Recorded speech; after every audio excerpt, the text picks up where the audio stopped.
आज हम बीए पाठ तृतीय में भूमि कर व्यवस्था के संबंध में रैयतवाड़ी बंदोबस्त का अध्ययन करेंगे। यह बंदोबस्त 19वीं शताब्दी के आरंभ में मद्रास और मुंबई प्रांत में कुछ क्षेत्रों में लागू किया गया।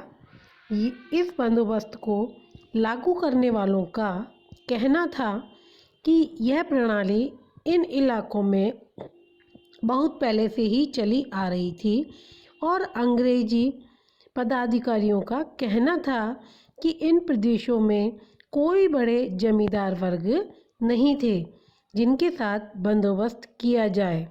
दूसरे जमींदारों की बजाय काश्तकारों का ही बंदोबस्त ठीक रहता है, क्योंकि लगान का बहुत बड़ा भाग जमींदार लोग ले लेते हैं और कंपनी को आर्थिक हानि पहुंचती है।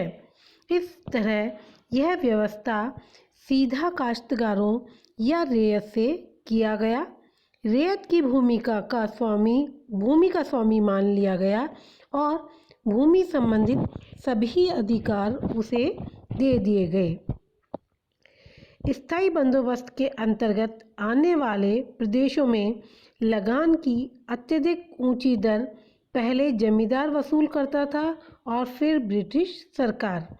जमींदार इन इलाकों में शोषण के नए नए उपायों से अधिक लगान वसूल करने में नहीं चूकते थे, पर रैयतवाड़ी प्रदेशों में सरकार स्वयं उन्हीं उपायों का अवलंबन कर राजस्व इकट्ठा करती थी। परिणाम स्वरूप भूमि का मालिक होते हुए भी कृषक मात्र एक दास बनकर रह जाता था।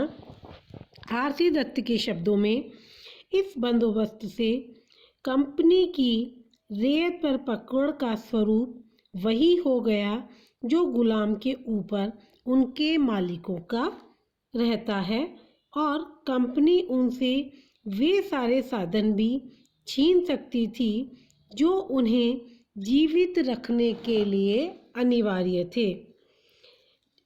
एक डायरेक्टर के अनुसार, मेरे विचार में इस तथ्य से इनकार नहीं किया जा सकता कि इस अर्थात रैयतवाड़ी प्रथा का प्रमुख लक्ष्य यही था कि जमीन से उत्पन्न उपज का अधिकाधिक भाग लगान के रूप में सरकार को प्राप्त हो सके। बिशप हैनर, जिसने 1824 से 1826 के बीच में भारत के विभिन्न भागों का दौरा किया, लिखता है, मेरे विचार से करों की वर्तमान दर पर किसी देशी या विदेशी कृषक का टिक पाना असंभव है। उपज का आधा भाग सरकार लेती है। खेदपूर्वक यह कहना पड़ता है कि अपनी किफ़ायतशारी की आदतों और खेती के सीधे साधे तरीकों के बावजूद कृषक अपने जीवन यापन के लिए पर्याप्त साधन नहीं जुटा पाते। यही वजह है कि अच्छी फसल के बावजूद कृषकों को अत्यधिक गरीबी की दशा में रहना पड़ता है। यदि फसल जरा भी खराब हो जाए तो स्त्रियां, पुरुष और बच्चे भूख से बेहाल होकर मरने लगते हैं और सड़कें, गलियां सभी लाशों से पटी दिखाई देती है। इस प्रकार कंपनी के शासन में रहने वाले देशी रियासतों में रहने वाले कृषकों की अपेक्षा अधिक गरीब, हतोत्साहित और दयनीय जीवन में हैं। तथ्य तो यह है कि कोई भी देशी नरेश उतनी मालगुजारी की मांग नहीं करता जितनी हम करते हैं। अर्थात इस बात को अंग्रेज अधिकारियों के द्वारा भी स्वीकार किया गया। इन कृषकों की दुर्दशा का वर्णन बम्बई की प्रशासनिक व्यवस्था की रिपोर्ट में 1823 के लगान संबंधी मूल्यांकन में किया गया। इन असहायों और बेबस कृषकों पर कानून और गैर कानूनी ढंग से अधिकाधिक लगान वसूल करने के लिए नाना प्रकार के अत्याचार किए जाते थे। लगान की ऊंची रकम दे पाने में यदि वे असमर्थ रहे तो कहीं कहीं पर तो उन पर इतना अत्याचार किया जाता था कि उसका वर्णन करना भी असंभव है। इसीलिए सैकड़ों लोग अपना घर और ज़मीन छोड़कर पास की रियासतों में भाग खड़े हुए। इस प्रकार भूमि का बहुत बड़ा हिस्सा उजाड़ हो गया और कुछ राज्यों में कुल कृषि योग्य भूमि के 1/3 हिस्से में ही खेती होती रही। इस भूमि व्यवस्था के दोष 1852-53 के बीच कंपनी के चार्टर के नवीनीकरण के लिए हुए संसदीय जांच के दौरान खुले रूप में सरकारी अफसरों ने स्वयं स्वीकार किए और मद्रास सरकार को इस संबंध में एक जांच आयोग की नियुक्ति करने के लिए बाध्य होना पड़ा। यद्यपि इस आयोग के सभी सदस्य अंग्रेज थे और रैयतवाड़ी व्यवस्था के समर्थक थे, फिर भी 1855 की अपनी रिपोर्ट में उन्हें यह स्वीकार करना पड़ा कि सरकारी लगान प्राप्त करने के लिए अत्याचार का सहारा लिया जा रहा था और इन बेबस कृषकों के पास अन्याय के विरुद्ध आवाज़ उठाने के लिए कोई साधन नहीं थे।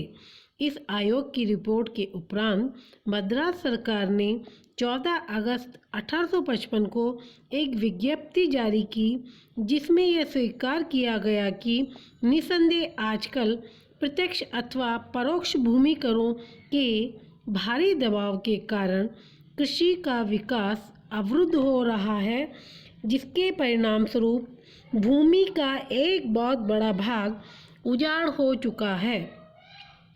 इन प्रदेशों के शांत और परिश्रमी लोग अपने लिए न तो भरपेट खाना जुटा पाते हैं और न ही आय के साधन। इस तरह इस बंदोबस्त से भी रियायतों को भारी हानि हुई। राजस्व की दर बहुत ऊंची रखने के कारण राजस्व देने के बाद किसानों के पास इतनी पूंजी नहीं बचती थी कि वे भूमि में सुधार लाकर उसका उत्पादन बढ़ा सकें।